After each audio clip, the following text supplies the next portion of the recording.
Or am I having problems? I think I'm live on some things, but not on everything. So let's have a little look here. My internet is having a moment, so I'm sorry, I'm a little bit late, but let's see if this gets... I have to crop this. Okay, cool, we're live. It wouldn't work to begin with, but we're here now. So welcome to our Marketing Monday. And today we are talking about what SEO costs, the cost of SEO, and what you're getting when you agree to things like retainers, when you book an audit, things like that as well. So we basically had a little chat over on the grid on Friday, I think it was. We were talking a bit about the cost of SEO retainers and is it worth your money and all of that good stuff. And I did a little clickbaity title saying SEO is a scam, and talked a bit about the sort of history of SEO as it's been charged through agencies, a little bit about my own experience working with people who have had experiences not getting what they paid for, and then different things that are my opinion around small businesses and SEO as well. So everyone's got a different opinion, and we are going to chat a bit now about when you book an SEO retainer, when you order an audit, when you have SEO services performed on your website, what exactly is it that you are getting? What are you paying for? What is the impact? What are the different services available? And what should you look out for as well? So this will be available as a replay. If you can't stick around for the full half an hour, it'll be over on IGTV on Instagram, or it will be on Facebook and YouTube as well, with slides on Facebook and YouTube. I can't share slides on Instagram, unfortunately. So we will have those slides as a PDF. If you're watching on Instagram and you want the PDF of the slides, then just shoot me a DM afterwards. I have to apologize for what I look like because it is so warm, and I had the door open because the door's in the shade, but there's so much noise outside with building works that it's closed, and I am sweating, so I may melt as we go through the next half an hour. But we're going to I'm going to share my screen, and then if you've got any questions about anything as we are walking through the slides, you can just ask in the comments, and I'm more than happy to answer them. So I'm sharing my screen on YouTube and Facebook, and on Instagram I'm going to be chatting through things, and you'll basically be able to follow along and ask questions using your ears but not your eyes. So hopefully you can follow along with everything. So it's another Marketing Monday. If you are joining me for the first time, or if you're watching this on replay and you haven't watched anything from me before, my name is Mineksha, and I am an SEO expert. I have worked in the field of search engine optimization since 2005. I've done a lot of consultancy work for businesses in North America and Europe in particular, looking at search engine optimization, consulting on bigger projects, and I now teach search engine optimization for University of the Arts London, L Education, and as a guest tutor for lots of different places as well. So I've got quite a lot of varied experience working with both marketers and agencies, and with small business owners as well, so both sides of the coin. And that is the point from which I am speaking today. So every single business is different, and this is based on my experience working with agencies and in the general SEO space.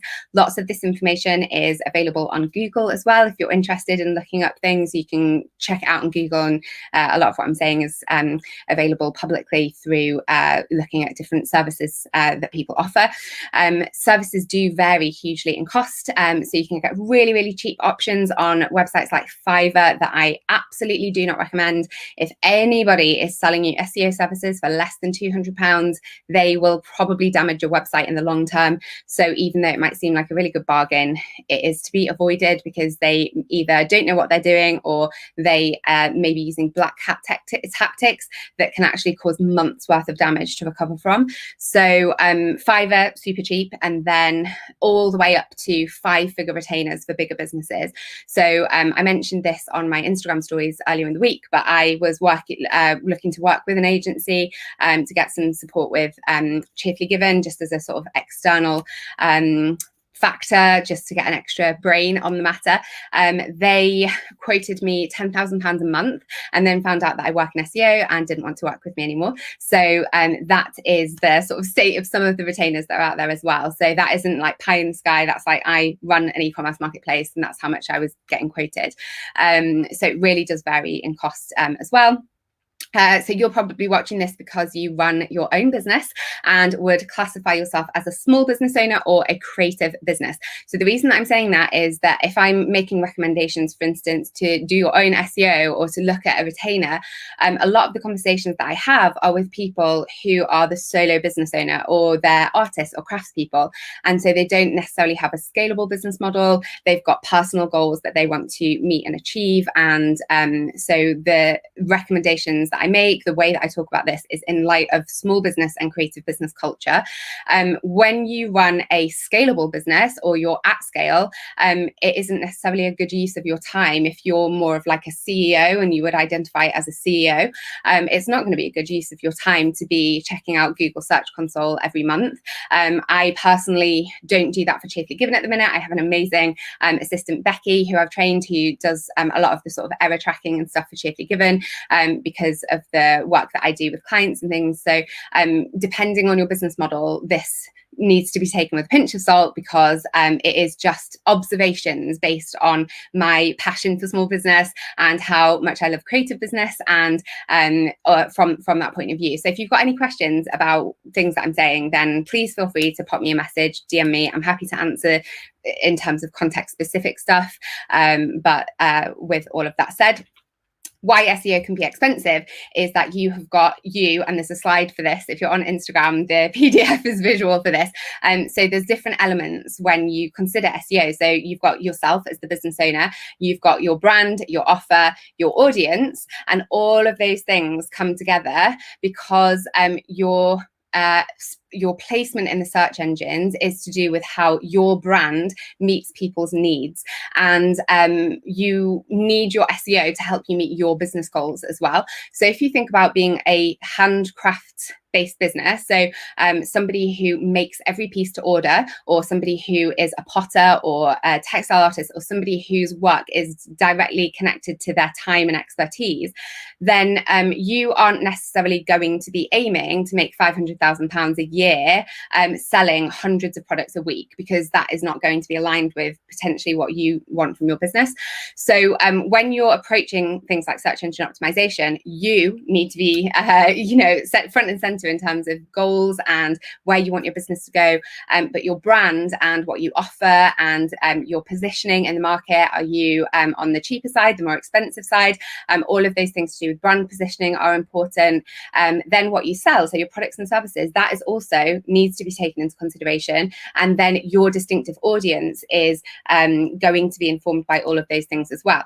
So there are no two businesses that are the same, because all of these elements are different. So even if your brand sells the same things as another brand, the way that you do it and your audience might be different. So when you are approaching things like keyword research, for instance, or content creation or your website journey, all of these things need to be taken into consideration. And that's why SEO projects can get expensive, because effectively you're outsourcing to somebody who needs to get into your business head and then research and give you information that is related to that. So depending on the project, those things all have to be taken into consideration, especially when you start to think about content and website stuff.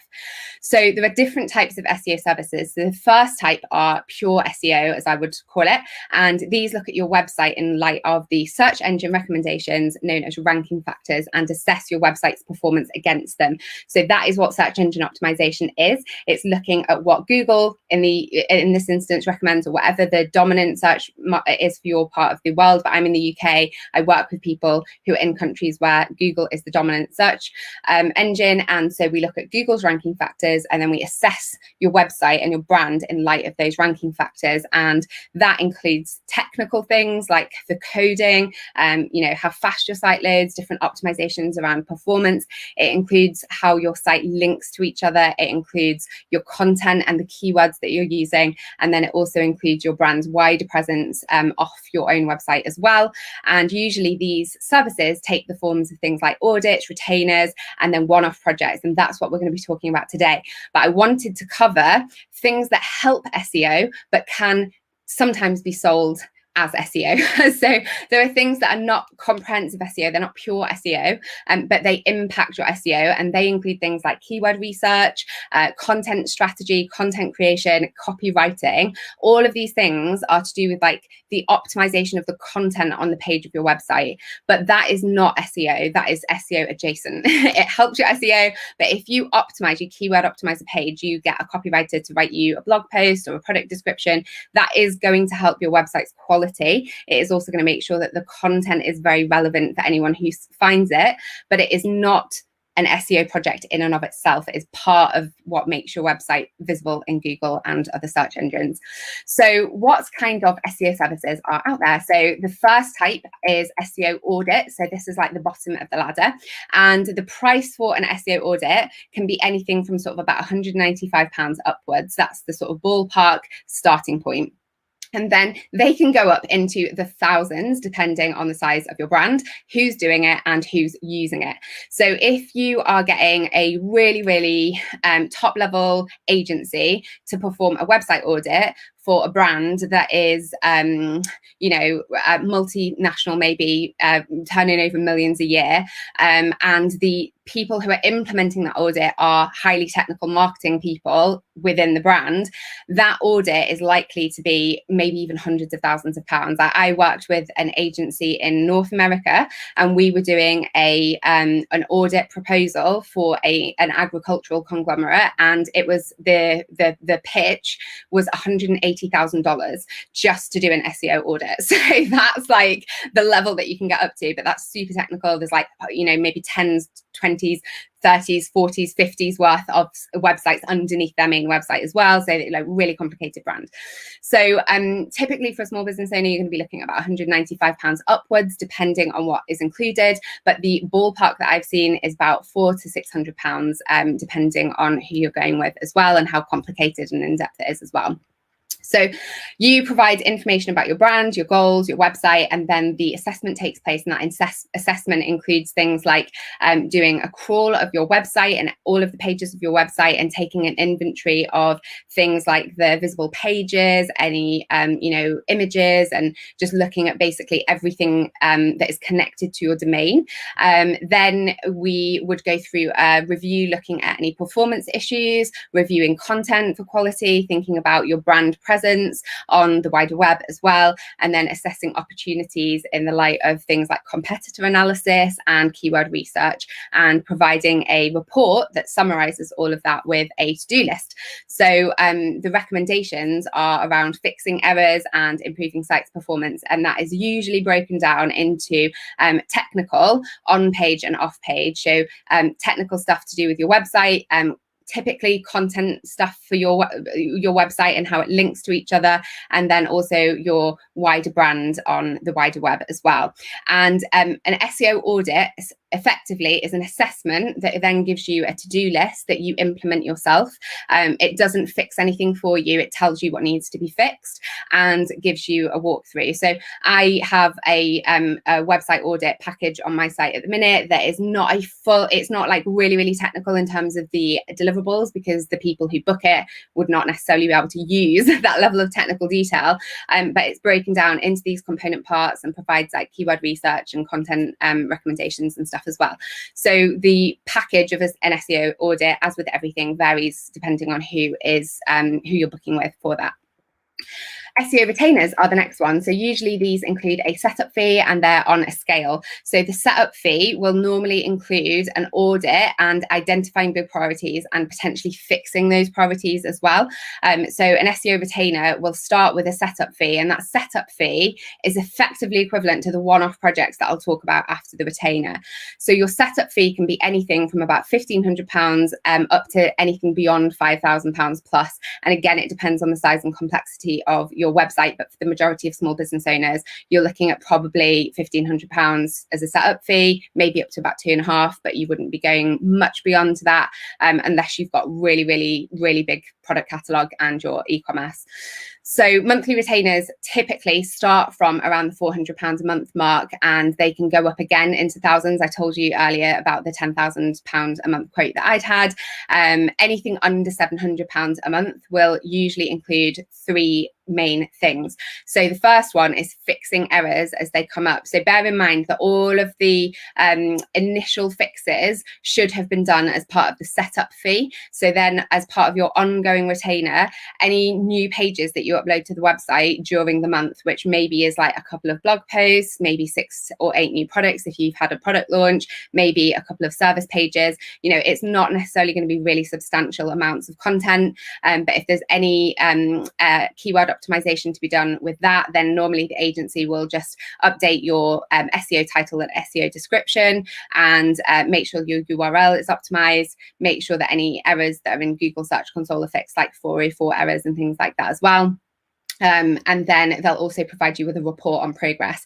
So fixing errors is about half an hour max a month, even if you're uploading quite a lot of content. Like, it's really not a big job, and Google Search Console literally can email you the errors to your inbox every month. So I personally do not think that SEO retainers are good value for money or should be used by small business owners, because you could put that money towards a freelancer who's going to help you write blog posts and like actually get implementation done, or you could put it towards ad spend, or there's loads of other ways that you could spend that, because really the amount of time it takes to fix the basic issues that come through for the majority of small business owner websites are minimal.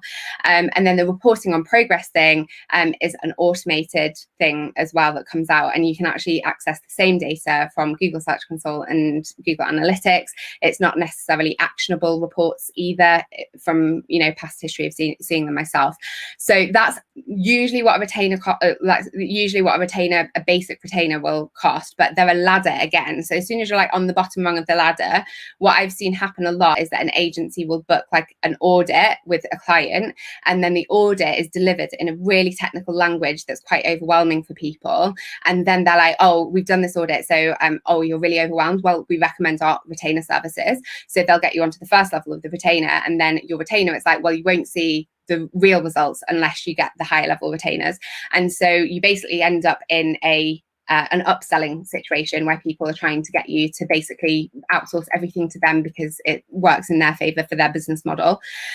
So in order to actually see SEO progress, the stuff that is included in your basic retainers to do with like just fixing basic errors, monitoring reports, and just making sure that any uploads you've done that month have got keywords in them, that alone isn't going to help you with SEO. It's not going to help you with search engine visibility, because you need website content to be put out regularly, and you also need a strong web brand presence across the wider web.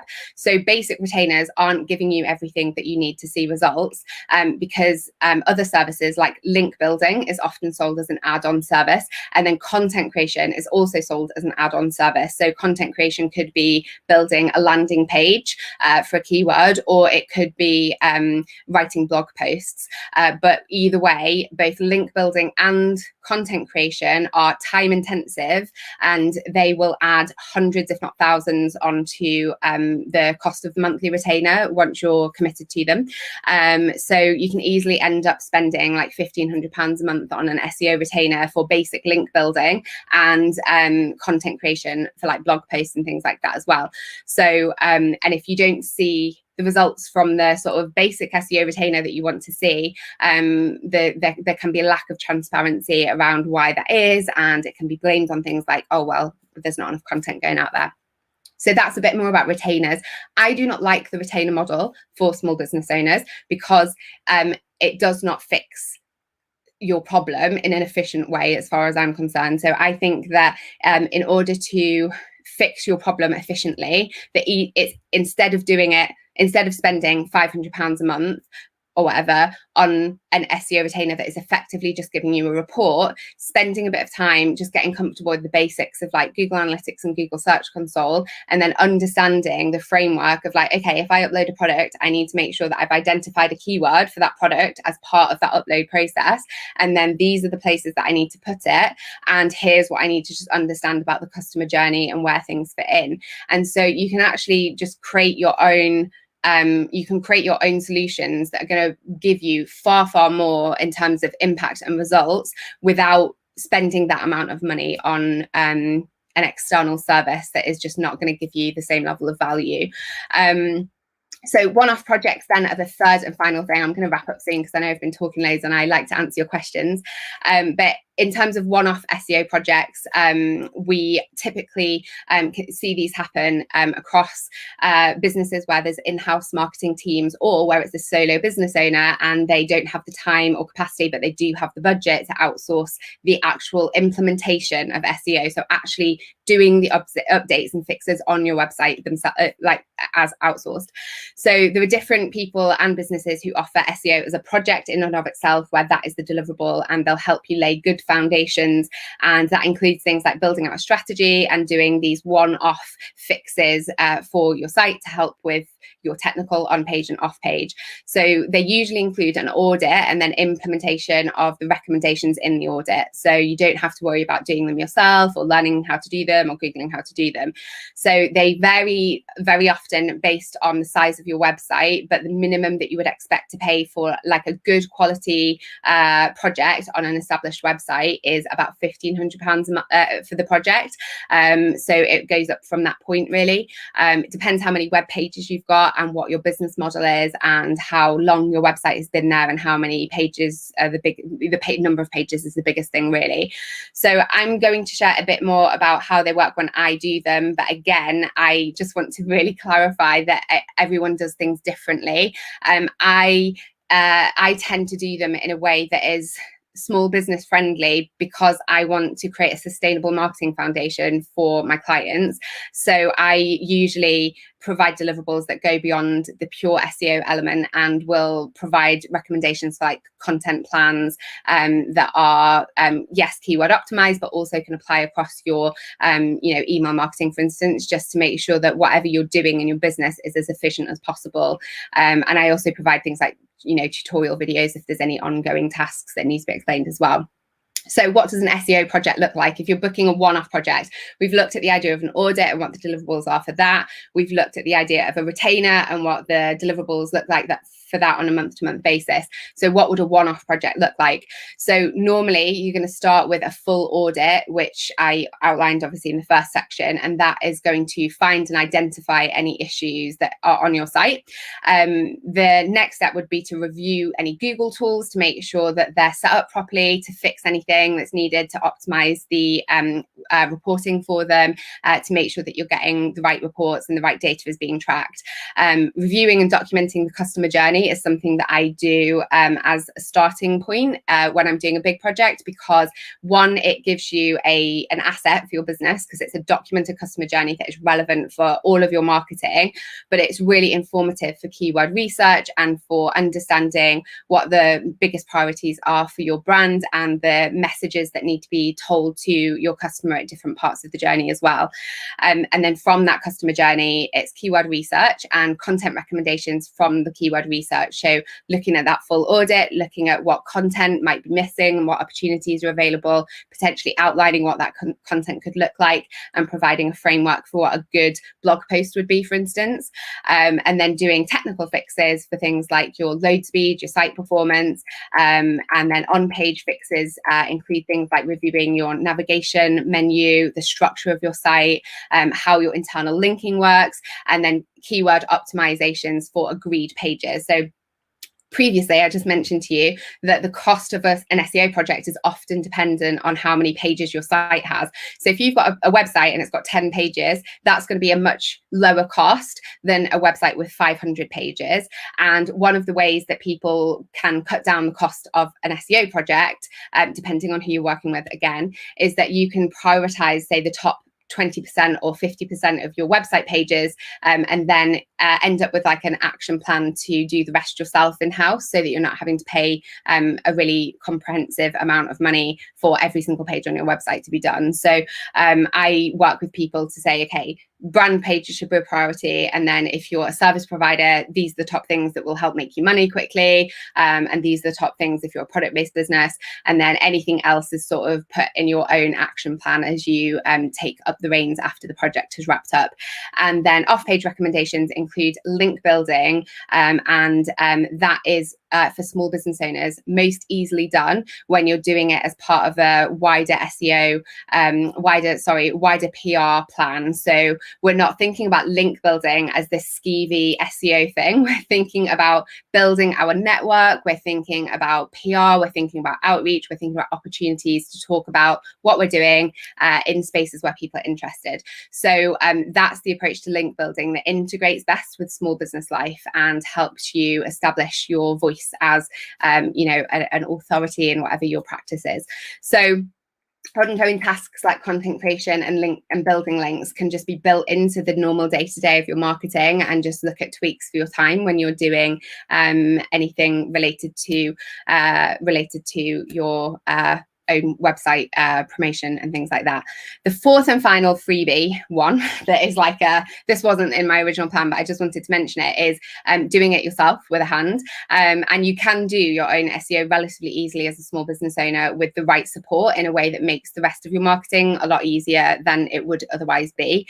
So if you remember the slide from the start, if you're watching on the slides, if you're watching on Instagram, when I was talking about your brand, your audience, your offer, those elements that you consider in good SEO are the foundations of good marketing more generally. So the fact that they're already in your head, like if you just think through those and document them in a way that is good for SEO as well and good for creating that strategy, it helps all of your marketing perform much more effectively. So all of that is already in your head. So the reason that I started my SEO course as a membership is because it allows you to DIY your SEO, but inside a framework.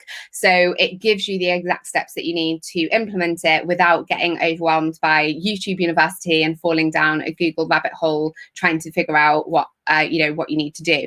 The other option, if you're on a budget, is to get an audit done and then implement the recommendations yourself. But because this doesn't include instructions for how to fix things, you can still end up going down a bit of a Google rabbit hole. So that's kind of a bit of an overview of just SEO services more generally, what you can expect to pay, the costs, things like that, and just explaining what those things are. So if you've got any questions at all about any of this, feel free to pop me a message. I wanted to use this as a topic for today's Marketing Monday because of the conversation that we'd had over on the grid about scammy SEO earlier before the weekend. So I thought that I would just go into a bit more detail about the what and the why of SEO services as well. And I'll probably do some follow-up stuff on stories if you've got any other questions that come up regularly as well. But if you have any questions now and you want to put them in the chat, then just give me a shout. I'm just going to stop sharing my screen over here, and we can chat through this. So Amanda says, I'm constantly emailed by companies who say they've done a website audit and have found issues with a view to me taking them on as an SEO retainer company. So that is a common tactic. It's a common tactic to say, oh, we've done an audit of your site and it could be improved. It's also true, like I can look at a website and give you 10 things to do that would take you 2 weeks, to improve your performance without going into too much detail. So it's a form of cold outreach, and you'll see it happen quite a lot. In terms of choosing a company, you want to make sure you choose a company that resonates with you, but you also want to make sure that when they're sending you a proposal or you're discussing stuff with them, they're not trying to use jargon, and they're giving you really clear indications around like the measurability, the expectations. They're not giving you false promises. You're not seeing warning flags or red flags around things like, this, you do need to make sure that you're doing content creation so we can do your blogging for you. Like anything that's a bit overly pushy, I would be hesitant about. like full disclosure, I offer SEO services on my site. I do audits. I also take on a limited amount of projects where I do SEO projects. And I do know people who do good quality work as well. So if you're thinking about SEO and you want to have someone do it for you because your business is scalable and you've not got the time or capacity to do it yourself, do always feel free to reach out. I'm happy to answer any questions. I also, this is going live later today, but all my prices are going up at the end of July. So I'm basically having this big like SEO sale, including some of the marketing masterclasses that I'm filming. You can access them for like 50% off what they will be sold for. So there's a bit more about different SEO services in there, but also if you're wanting to do it yourself, there's some stuff around marketing, and all of that will be live on my website this evening. So if you're wanting to DIY it, or if you're wanting to outsource it, there will be options that you can sort of check through there.